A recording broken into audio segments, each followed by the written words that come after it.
नमस्कार, आप देख रहे हैं जनता टीवी और मैं हूं आपके साथ अभिषेक। खबरों का रुख करते हैं और अयोध्या से खबर है। कई दिनों से चल रही तमाम अटकलों को विराम देते हुए भाजपा नेतृत्व ने तय कर लिया है कि मुख्यमंत्री योगी आदित्यनाथ अयोध्या से विधानसभा चुनाव लड़ सकते हैं। नई दिल्ली स्थित पार्टी के केंद्रीय कार्यालय में 2 दिन चली मैराथन बैठक में इस पर सहमति बन चुकी है। अब केंद्रीय चुनाव समिति की बैठक के बाद औपचारिक घोषणा होना बाकी है। भाजपा ने संघर्षपूर्ण नजर आ रहे इस चुनाव के निर्माणाधीन राम मंदिर और योगी के सहारे हिंदुत्व का रंग गाढ़ा कर प्रदेश भर में भगवा लहर चलाने की तैयारी कर ली है। आपको बता दें कि मुख्यमंत्री पहले ही कई बार कह चुके हैं कि वे इस बार विधानसभा चुनाव लड़ेंगे, लेकिन सीट पार्टी तय करेगी। अटकलें लगाई जा रही थी कि वे अपने गृह जनपद गोरखपुर, अयोध्या या फिर मथुरा से चुनाव लड़ सकते हैं। पिछले कुछ दिन से मथुरा इसलिए भी चर्चा में था क्योंकि पार्टी के कुछ नेताओं की तरफ से इच्छा जताई थी कि योगी मथुरा से चुनाव लड़ेंगे, लेकिन रणनीतिक तर्क दिया जा रहा था कि योगी मथुरा से लड़ेंगे तो चुनौतीपूर्ण माने जा रहे पश्चिमी उत्तर प्रदेश में वो सीधा असर डाल सकेंगे। मगर अब इस तरह से मुख्यमंत्री को अयोध्या में लड़ाए जाने का निर्णय हुआ है, उससे भी भाजपा ने अपनी रणनीति का स्पष्ट संकेत दे दिया है।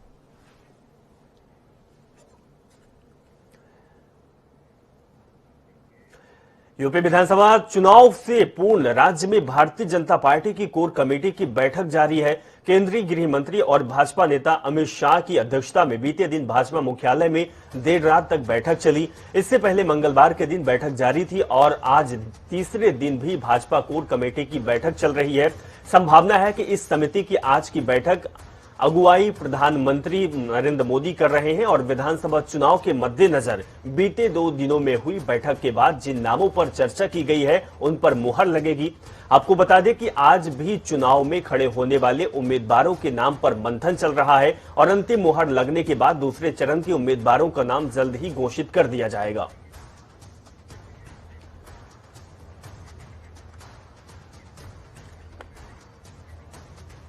तो बता दें कि अब बड़ी बैठक चल रही है दिल्ली में, जिसमें से उत्तर प्रदेश के मुख्यमंत्री योगी आदित्यनाथ और साथ में पार्टी के बड़े नेता भी इस बैठक में शामिल है। इसी खबर पर हमारे संवाददाता दिल्ली से ईश्वर शर्मा है और अनूप कुमार सिंह भी हमारे साथ जुड़े हुए हैं लखनऊ से। सबसे पहले ईश्वर आपके पास आएंगे। ईश्वर, बड़ी बैठक चल रही है दिल्ली में, बीजेपी के खेमे के सभी नेता भी हैं, अगुवाई प्रधानमंत्री मोदी कर रहे हैं। ये भी जानकारी आ रही है कि नामों पर मंथन चल रहा है और फाइनल लिस्ट भी जारी हो सकती है। देखिए, बिल्कुल दिल्ली में पार्टी केंद्रीय चुनाव समिति की ये बैठक शुरू हो चुकी है। प्रधानमंत्री नरेंद्र मोदी इसमें वर्चुअली जुड़े हुए हैं कोविड प्रोटोकॉल को देखते हुए। इसके अलावा अगर हम बात करें तो उत्तर प्रदेश के मुख्यमंत्री योगी आदित्यनाथ समेत तमाम जो बड़े नेता हैं, सीईसी के सदस्य हैं, वो इस बैठक में शिरकत कर रहे हैं। 2 दिन मैराथन बैठक जो है दिल्ली में भारतीय जनता पार्टी की तरफ से देखने को मिली थी।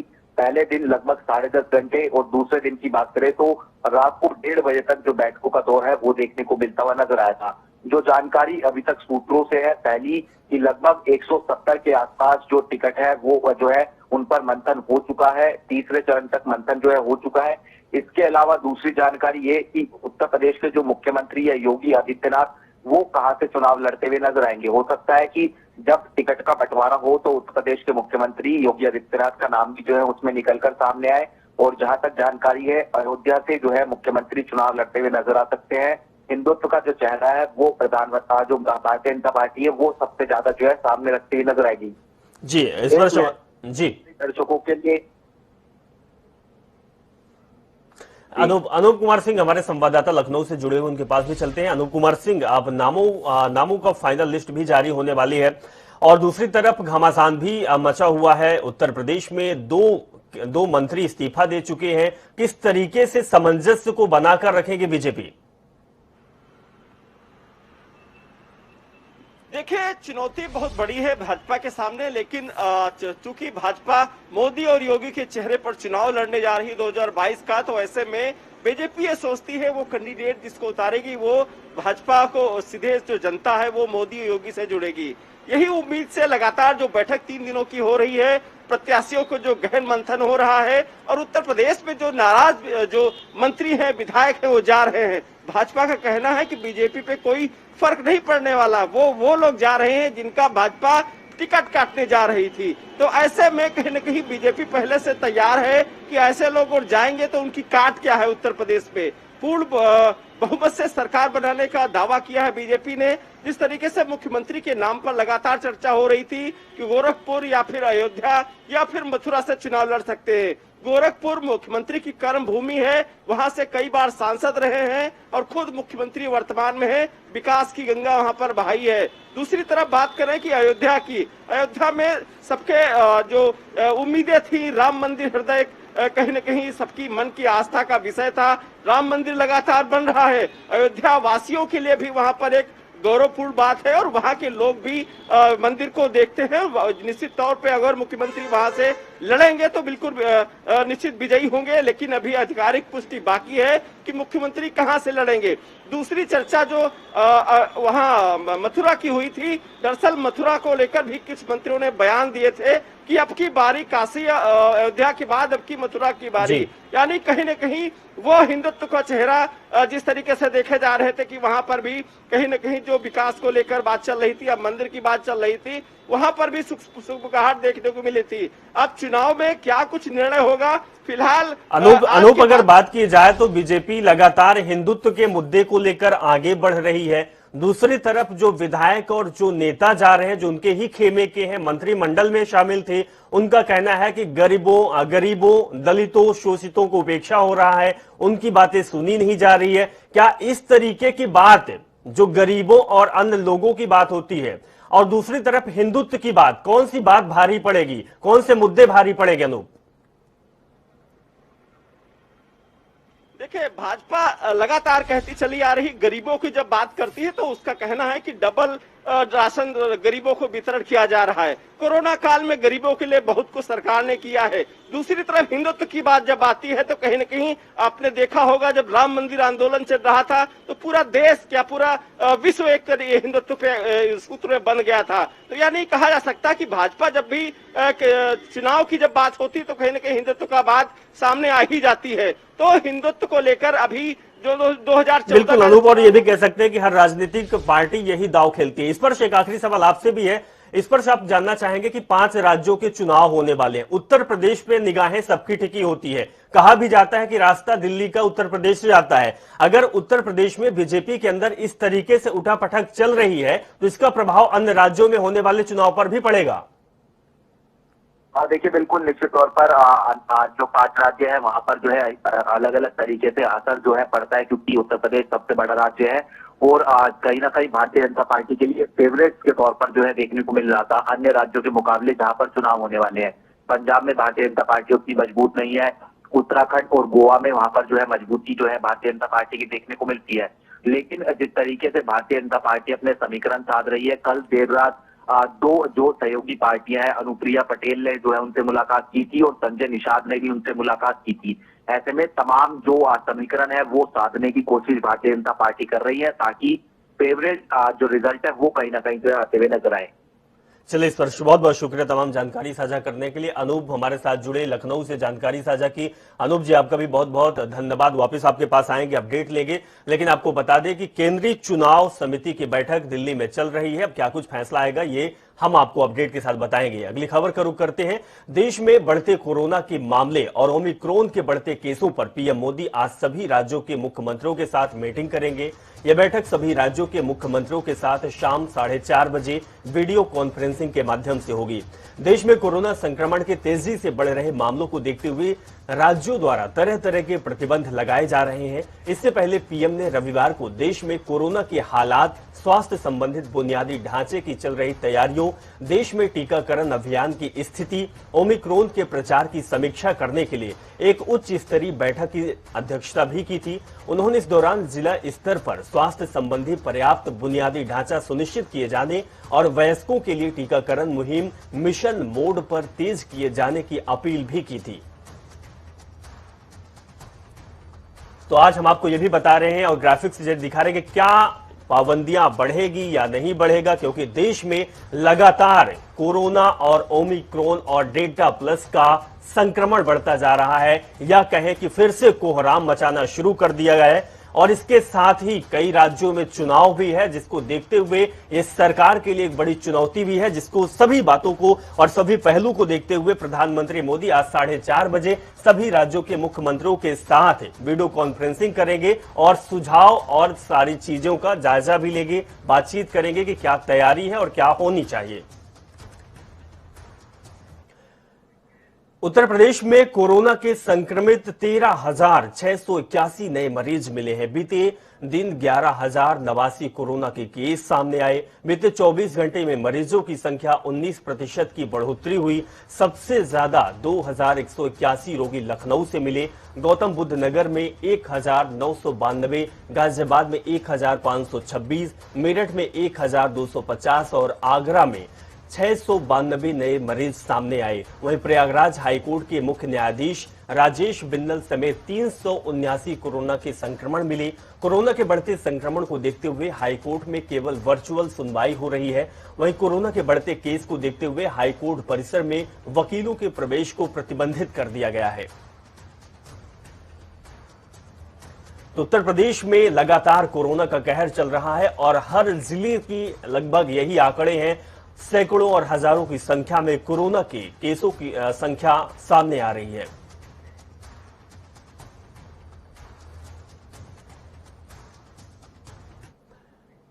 तो उत्तर प्रदेश में कोरोना का कहर जारी है, वहीं उत्तराखंड भी इससे अछूता नहीं है। उत्तराखंड में कोरोना के बढ़ते मामलों को देखते हुए विधानसभा चुनाव और चुनावी रैलियों को स्थगित किए जाने के मामले में नैनीताल हाईकोर्ट में दायर जनहित याचिका पर चुनाव आयोग और केंद्र सरकार आज जवाब दाखिल करेगी। आपको बता दें कि हाईकोर्ट ने चुनाव आयोग और केंद्र सरकार से पूछा है कि क्या चुनावी रैलियां वर्चुअल और वोटिंग ऑनलाइन हो सकती है। नैनीताल हाईकोर्ट ने सरकार को 13 जनवरी तक इस संबंध में जवाब दाखिल करने के निर्देश दिए हैं। इससे पहले कार्यवाहक मुख्य न्यायाधीश संजय मिश्रा और न्यायमूर्ति आलोक कुमार वर्मा की खंडपीठ के समक्ष मामले की सुनवाई हुई थी। सुनवाई के दौरान चुनाव आयोग की ओर से कोर्ट को बताया गया था कि चुनाव नजदीक है। चुनाव कराने को लेकर आयोग ने मुख्य सचिव और अन्य अधिकारियों के साथ बैठक की थी। वहीं याचिकाकर्ता का कहना था कि प्रदेश में कोविड के मामले तेजी से बढ़ रहे हैं।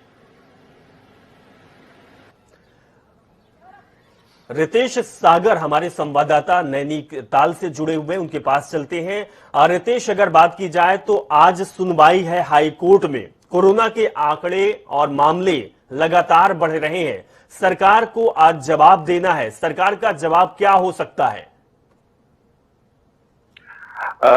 देखिए, जो याचिका दायर की थी शिव भट्ट ने, जब ये आपके अरविंद केजरीवाल की रैली हुई थी देहरादून में, तो पॉजिटिव पाए गए थे। इस पर देखते हुए कोरोना के केस लगातार बढ़ रहे हैं, तो ये याचिका, एक प्रार्थना पत्र दायर किया गया था कि जो चुनावी रैलियां अगर होती है तो उससे जो है कोरोना के बढ़ने की, संक्रमण बढ़ने की बहुत ज्यादा संभावना है।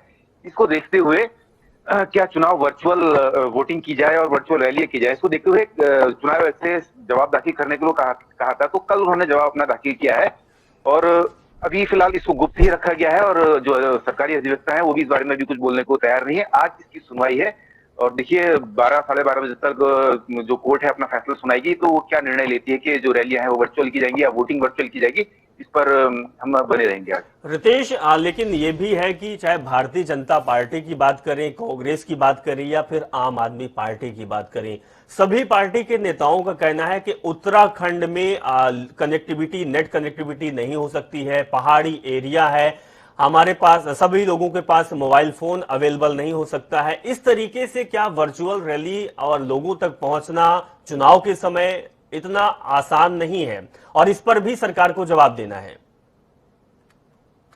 जी, बड़ा कारण बताया जा रहा है कि जो ऑनलाइन है कनेक्टिविटी यहाँ पर बहुत कम है, क्योंकि पहाड़ी क्षेत्र है जिसमें जो टावर है बहुत कम आते हैं और दूरस्थ जो ग्रामीण क्षेत्र है वहां पर जो है नेटवर्क की बहुत ज्यादा समस्या है। तो जरूर सरकार अपना ये पक्ष जरूर रखेगी कि जो नेट कनेक्टिविटी है इसको देखते हुए जो वोटिंग है वो ऑफलाइन ही की जाए और रैलियों पर थोड़ी जो भी उनको छूट दी जाए, तो इस पर अपनी बात जो रखेंगे। लेकिन ये बहुत बड़ी बात है कि कनेक्टिविटी का जो मेन इश्यू है वो बात देखने को आ रही है और वो बात जरूर अपनी इसमें ठीक है रितेश, अपडेट के लिए आपके पास वापस आएंगे और आज हाईकोर्ट में सरकार को जवाब देना है कि क्या वर्चुअल रैली और वोटिंग कराना प्रदेश के लिए सही होगा। तो उत्तराखंड की राजनीति में एक बार फिर फेरबदल देखने को मिल रहा है। दरअसल कांग्रेस आला कमान ने कांग्रेस के पूर्व प्रदेश अध्यक्ष किशोर उपाध्याय को सभी दायित्वों से हटा दिया है। कांग्रेस के प्रदेश प्रभारी देवेंद्र यादव ने आदेश ये जारी किया है। जारी आदेश में देवेंद्र यादव ने जिक्र किया है कि उत्तराखंड के लोग बदलाव के लिए तरस रहे हैं और बीजेपी सरकार को उखाड़ फेंकने का इंतजार कर रहे हैं। कुशासन और बीजेपी नेतृत्व से लोगों में व्यापक गुस्सा है। पत्र में कहा गया है कि चुनौती का सामना करना और उत्तराखंड की देवभूमि और यहां के लोगों की सेवा करना हम में से प्रत्येक का कर्तव्य है। लेकिन दुख की बात है कि किशोर उपाध्याय इस लड़ाई को कमजोर करने और लोगों के हितों को कमजोर करने के लिए बीजेपी और अन्य राजनीतिक दलों के साथ मिलनसार हैं। पत्र में जिक्र किया गया है कि किशोर उपाध्याय को व्यक्तिगत रूप से कई चेतावनियों के बावजूद इसमें शामिल होने का उनका आचरण पार्टी विरोधी गतिविधियां थमने का नाम नहीं ले रही, जिसके चलते किशोर उपाध्याय को पार्टी के सभी पदों से हटाया जाता है और आगे की कार्रवाई लंबित है। तो किशोर उपाध्याय जो कि हरीश रावत के बैसाखी कहे जाते थे, चाहे वो पहले की बात की जाए जब हरीश रावत खुद सरकार में थे, उस समय प्रदेश अध्यक्ष के तौर पर किशोर उपाध्याय थे। लेकिन आज पार्टी आला कमान का यह फैसला आया हुआ है कि किशोर उपाध्याय पार्टी के विरुद्ध काम कर रहे हैं, बीजेपी के शह में काम कर रहे हैं और उनको सभी पदों और सभी दायित्वों से हटाया गया है। तो ये उत्तर प्रदेश की साथ ही उत्तराखंड के लिए बड़ी खबर है, क्योंकि उत्तराखंड के सियासत में कांग्रेस पार्टी के अंदर इस तरीके का घमासान मचना कि पार्टी के जो पूर्व प्रदेश अध्यक्ष रहे हो उनको सभी पदों से हटा देना, तो स्वाभाविक स्वरूप है बीजेपी इसको मुद्दा बना रही है।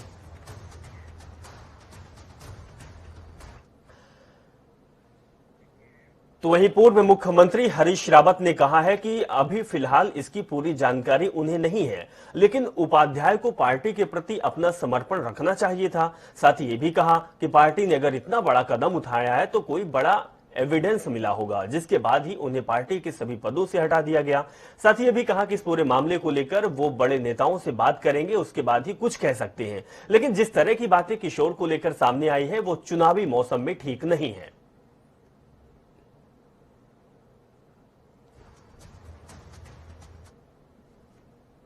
राजनीति के अंदर आपको केवल शब्दों से ही नहीं, व्यवहार से भी कभी कभी लोगों को आश्वस्त करना पड़ता है कि आप सही दिशा में सोच रहे, सही दिशा में कदम उठा रहे। और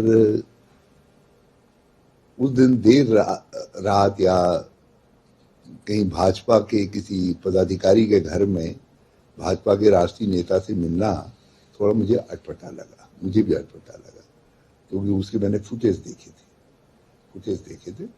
मगर इसमें कुछ तो प्रमाण आए होंगे, कोई यूं ही तो अध्यक्ष जी ने कदम नहीं उठाया होगा। तो मैं उन कदमों, उनकी जानकारी नहीं हुई। उत्तर प्रदेश में और उत्तराखंड में विधानसभा चुनाव है। चुनाव के लिए पार्टियों ने टिकटों को लेकर मंथन भी तेज कर दिया है। सभी पार्टियां अपने स्तर से प्रत्याशी चयन की प्रक्रिया को आगे बढ़ा रही है। कांग्रेस ने इस बार बीजेपी से पहले दावेदारों के आवेदन की स्क्रूटनी का काम शुरू कर दिया। दिल्ली में इस पर बैठक हो रही है, मंथन भी चल रहा है, लेकिन धड़कन उत्तराखंड में बैठे दावेदारों पर और उनके नेताओं की बढ़ रही है। बता दें कि उत्तराखंड में विधानसभा की 70 सीटें हैं। एक पार्टी से 70 नेताओं को ही विधानसभा में टिकट दिया जाना है, लेकिन कांग्रेस की बात की जाए तो 70 सीटों के लिए 500 से ज्यादा दावेदारों ने विधानसभा चुनाव के लिए दावेदारी पेश की है। सिटिंग विधायकों को छोड़ दे तो एक सीट पर 7 से 8 दावेदार हैं। ऐसे में कांग्रेस नेताओं की टेंशन बढ़ रही है कि किस तरह सभी नेताओं में समन्वय बनाकर दावेदारों का चयन किया जाए।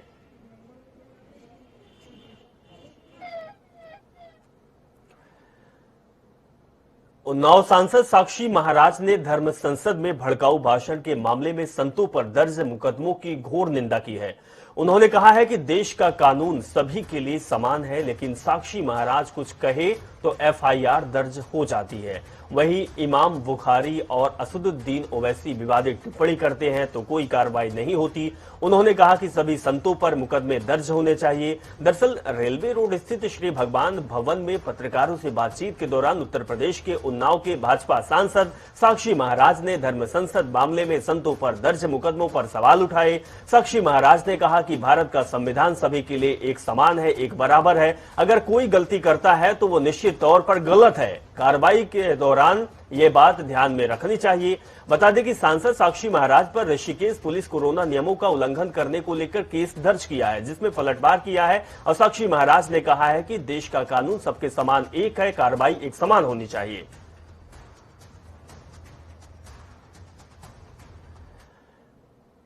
कोरोना संक्रमण के लिहाज से उत्तराखंड में हालात बिगड़ते जा रहे हैं, जिसके साथ ही कोरोना की स्थिति विस्फोटक हो रही है। राज्य में कोरोना संक्रमण के 2915 नए मामले आए, सक्रिय मामले 8000 के पार हो चुके हैं। इधर कोरोना से 3 मरीजों की मौत भी हो चुकी है। इसके साथ ही उत्तराखंड में सक्रिय मामले बढ़कर 8018 पहुंच चुके हैं। इससे अस्पतालों पर भी दबाव बढ़ रहा है। देहरादून में कोरोना के सबसे अधिक 3412 सक्रिय मामले हैं। इसके अलावा हरिद्वार में 1389, नैनीताल में 1625 और उधम सिंह नगर में 502 कोरोना के सक्रिय मामले हैं। चलो इस खबर के साथ फिलहाल इस बुलेटिन में बस इतना ही और खबरों के लिए आप जुड़े रहें और देखते रहें जनता टीवी। नमस्कार।